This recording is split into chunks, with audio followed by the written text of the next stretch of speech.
Okay, so this is going to be my last positional dupe tier list, and it's going to be for the Wind Spikers. The way I'm going to score them is exactly the same as before. So if you want to understand a bit more about that, then do check out my previous videos for all of the other positions, which I'll share in the comment section. Okay, so let's start off with your Boketo. Skeleton's one, I'm gonna give it a score of 1, mainly because he does have a useful gimmick of quickly rushing into team morale.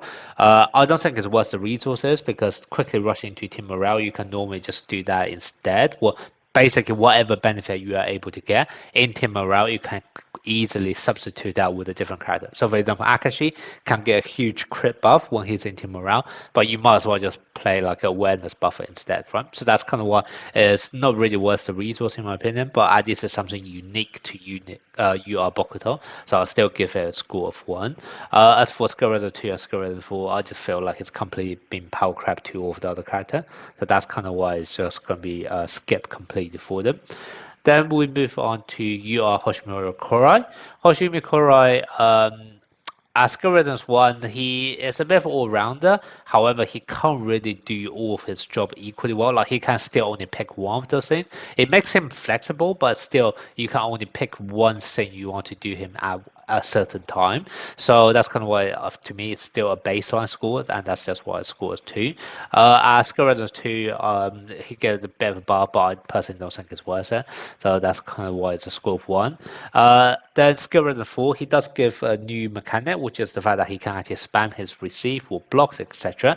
And whilst you could argue it may not be as strong as other mid blockers, but the fact that you're able to spam it and also you're able to regenerate stamina off the back of it, it's actually really nice. Basically, he can never run out of stamina by himself. And then the other nice thing is that he can also basically make his awareness and reflex super high off the bat as well. He can probably generate the highest amount of awareness and also reflex out of all of the characters at the start of the match. So that's kind of why I'm gonna give him a score of 4 for that kind of new upgraded mechanics. Then we move on to Sakuza. Sakuza is a very strong character in the sense that even though he's UR, he does have SP level stats, and he is actually able to hit very hard and also do a lot of nice receive. But just like all of the other future SP characters, I feel like that was very, very strong when it was first introduced, but now loads of other SP characters also are able to do 2 jobs at once. So that's kind of why I'm only give it a baseline score of 2. As Skeleton 2, he does have this mechanics where he is able to get some perfectionism buff of the start of the match, which can basically guarantee that he is able to hit hard immediately. Otherwise, normally you actually need to stack a bit before he gets to hit hard. And then the other thing is that he can also give a whole team reflex buff, which is also nice. And also he has a surf, which can, I believe, debuff the enemy as well. So that's kind of why it's all kind of bunch of new stuff and upgraded mechanics for him, and that's kind of why it's a score 4. Then as Skeleton 4, he get a crazy amount of strength buff, but at the end of the day, it just makes him hit harder. So I put it on the crazy buff section of a score 3. Then we move on to SP Bokuto. SP Bokuto is a bit of a niche character in the sense that he doesn't hit very often, but when he does, he hits very hard. And overall, I think that's a nice trade-off to a lot of other characters who just hit at regular frequency, but not quite as hard as SP Bokuto. So that's kind of what overall I still think is just a baseline score. And then as Skeleton 2 and also Skeleton 4, he get insane amount of strength buff. So that's kind of why both of them are going to be score 3. Okay. Then we move on to Iwazuyumi.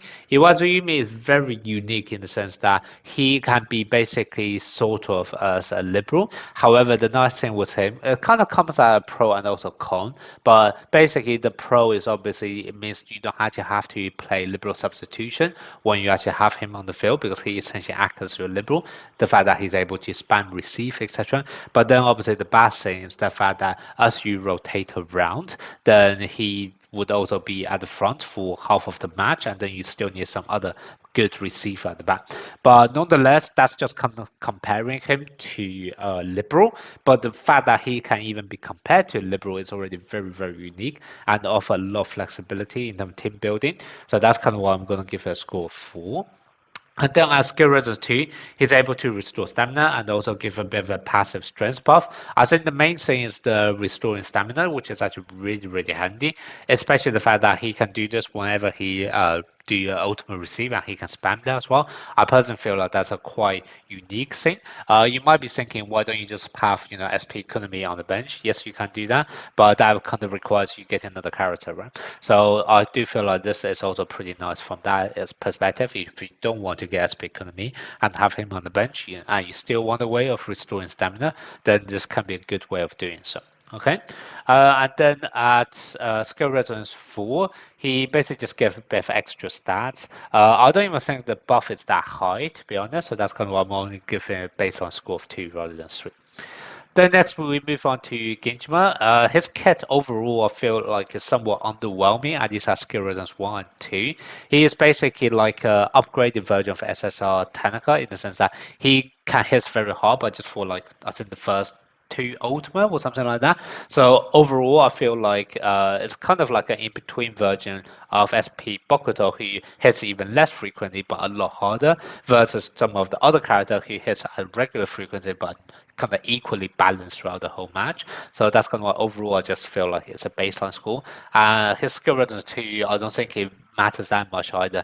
Like he's unaffected by debuff, but in honesty, there are not even that many debuffers in the game, and a lot of times the debuffs are not even that strong.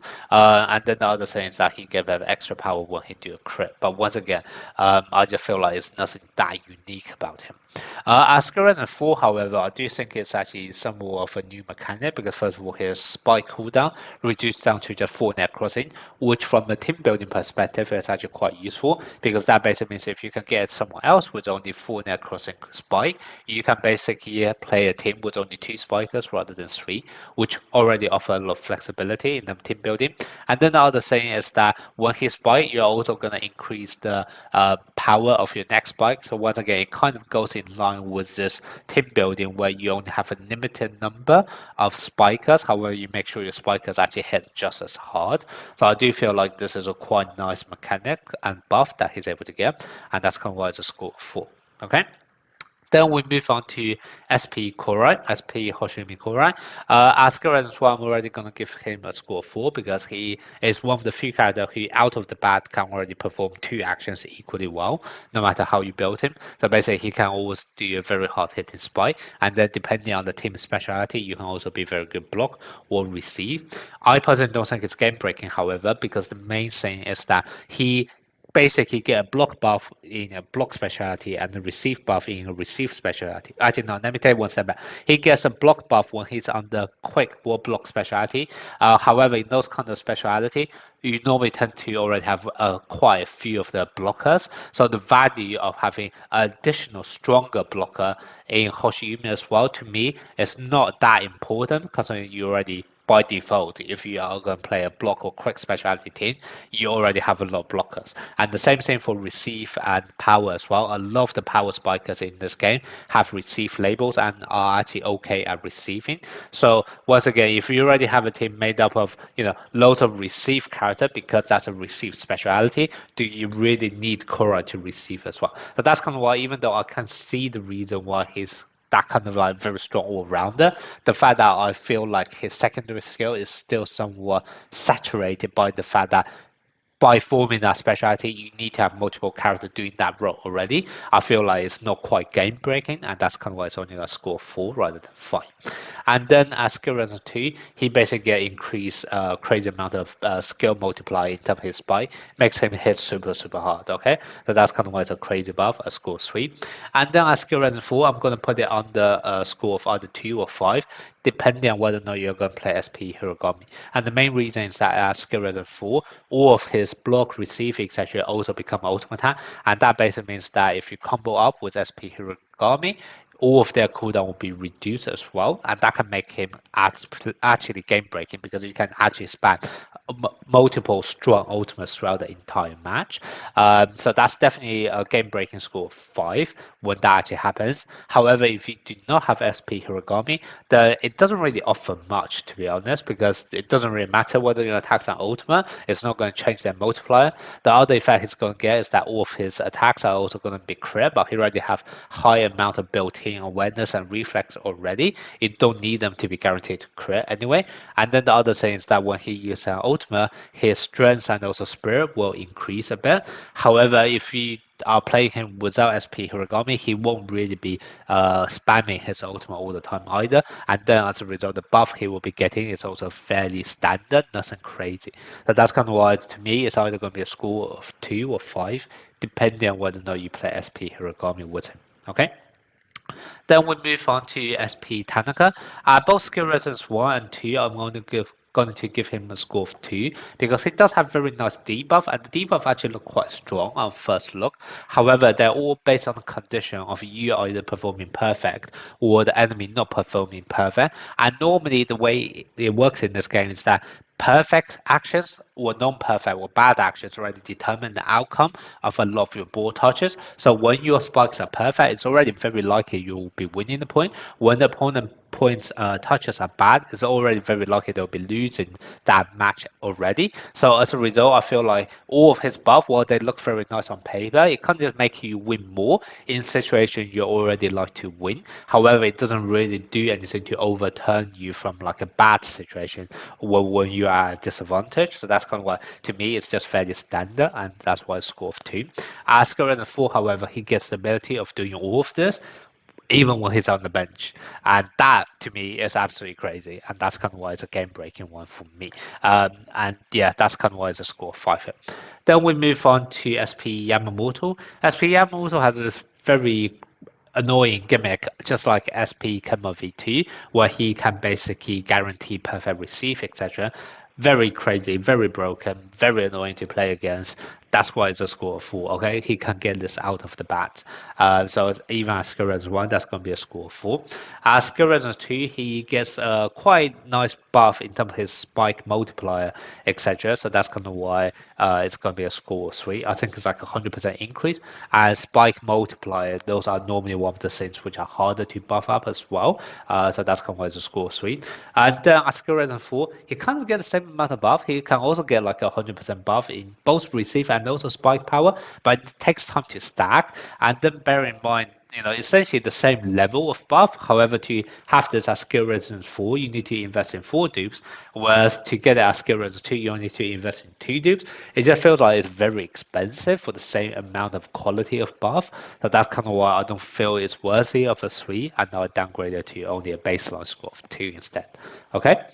So yeah, so that's going to be my thoughts on all of the win spikers and how I would recommend their dupe priority. Let me know what you guys think in the comment section.